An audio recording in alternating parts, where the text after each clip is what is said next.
So we're really fortunate today to be joined by three incredibly talented journalists who are going to help us make sense of what's going on in Georgia right now. First, Sophiko Megrilidze has worked for the Associated Press for more than 30 years, is now a senior producer in the Tbilisi bureau.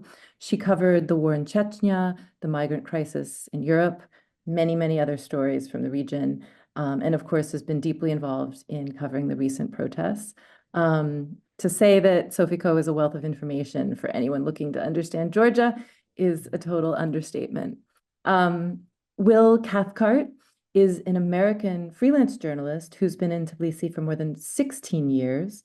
He's reported on conflicts across the region. You can find his work in foreign policy, CNN, the Daily Beast, just to name a few. And actually, 30 minutes ago, his most recent opinion column went live on The Hill. And I encourage everyone to read it, for it's a really concise description of the stakes of what's unfolding in Georgia right now. Finally, Daro Sulakauri is a celebrated Georgian photojournalist who first became well known for her work documenting Chechen refugees. Daro studied at the International Center for Photography in New York and then returned to Georgia. And I quote here from her TED Fellowship the announcement from the TED Fellowship, returned to Georgia to use her camera to create a living archive of her home country, defending against the erasure of its borders, cultures, and history. I encourage everyone to listen to her TED Talk, as well as check out her recent project, Shifting Borders, focused on Russian-occupied regions of Georgia, supported by the Catchlight Foundation. And she's been filing for both Reuters and the New York Times over the past couple of weeks. Each of you has been out in the streets night after night, filing on deadline in really difficult circumstances. And so we're just really grateful to have you take the time to join us. And as Patty said, I know with so much happening in the world, it's been perhaps sometimes frustrating to not have more attention on this. So we're glad to be able to do this with you. It's just after 9 p.m. on Friday in Georgia right now. I don't think we can overstate the timing and importance of this moment. Sophiko, if I can start with you, can you just help us understand how and why the protests started? Yeah. Hello. Thank you very much for organizing this event. So yeah, these protests are taking place already nonstop for 16 days, and it is not diminishing in size. On the contrary, it is expanding, getting bigger, and every night, like thousands of people are outside in front of the parliament, protesting and demanding Georgia to be back to its European path. And it is very important for the citizens of Georgia. And every night when we're covering, we have the same question repeating, like, why you're here now? And why?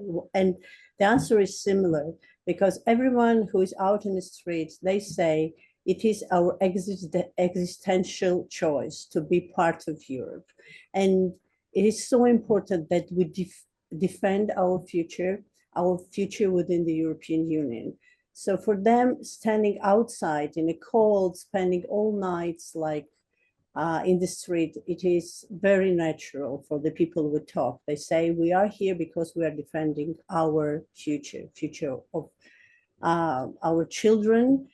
And because for Georgia, Europe was always an existential choice. It is also written in the constitution that the Georgia will be part of the EU and will have the EU and NATO integration. And suddenly, like, it was really unexpected. On 28th of November, the Prime Minister made a statement saying that the Georgian Dream, the ruling party, is halting EU talks with accession talks with the EU. And it was really, unexpected. And right away, people can get out of the street. It wasn't organized like a protest. People went out into the streets and stayed there for more than weeks. So it is, as I may repeat there, for Georgia, it is the existential choice, either be part of the Russia or be part of the Europe. And now people in the street think that this I mean, it is today to make this choice, to stay here into the, to protest, to defend the pro-European future.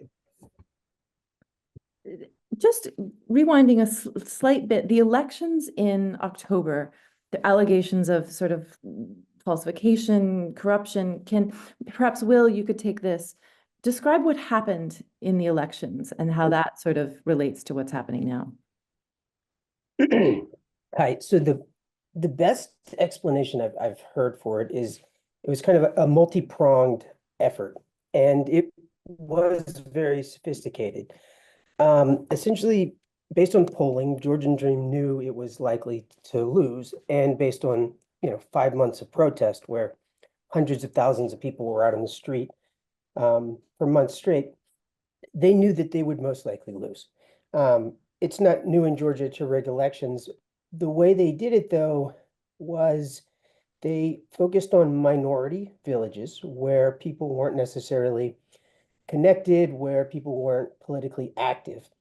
And there's a great story from OC Media where an election observer is just sitting out in front of the polling station, and there are guys just walking up saying, "All right, I've got 20." And then they check their numbers, and so they're just bringing votes there, and then they're just handing out the money out in the open. In Tbilisi, you didn't see that kind of thing, which is why the results were a bit different. So that was one thing. It's good old-fashioned bribery. Then there was a mass effort of intimidation. There were insane images of just people being beaten up in front of polling stations. So when you start circulating those images, it's intimidation. And then you had the Central Election Committee. They got all their data. They're supposed to look at this stuff and evaluate. And it turned out that 30%, I think, correct me if I'm wrong, 30% of the female vote was missing, or there was 30% more men suddenly in Georgia than there should have been, which is enough to throw any normal election out. The CEC covered that information up. And, so at that point, a ton of lawyers and NGOs, activists were filing lawsuits. The president filed lawsuits, everything. Most of those have been thrown out. So, but the problem was the day after, especially with this younger generation who were out in the streets for 5 months straight, they knew it was probably rigged, but they lost. And I think it's probably the first time a lot of them have been disappointed by a government. I'm 42 years old and I'm American, so I've been disappointed by a government quite a lot. But I think a lot of these younger Georgians, expected that after these protests that, democracy would work, and it didn't. And so there was almost a sense of mourning after that. And people jumped in on Twitter and started criticizing Georgia, that it wasn't sticking up for whatever, or that these people, or that the election generally was lost. It wasn't. And so it took about 3 weeks really for the European Union and everybody to get the information. There's a guy named Hans Gutbrod who synthesized it really well and just sort of put out these reports so that even editors would accept them. If I was going to write, well, this election was rigged, I would need to source that, right? Well, so finally that information was provided.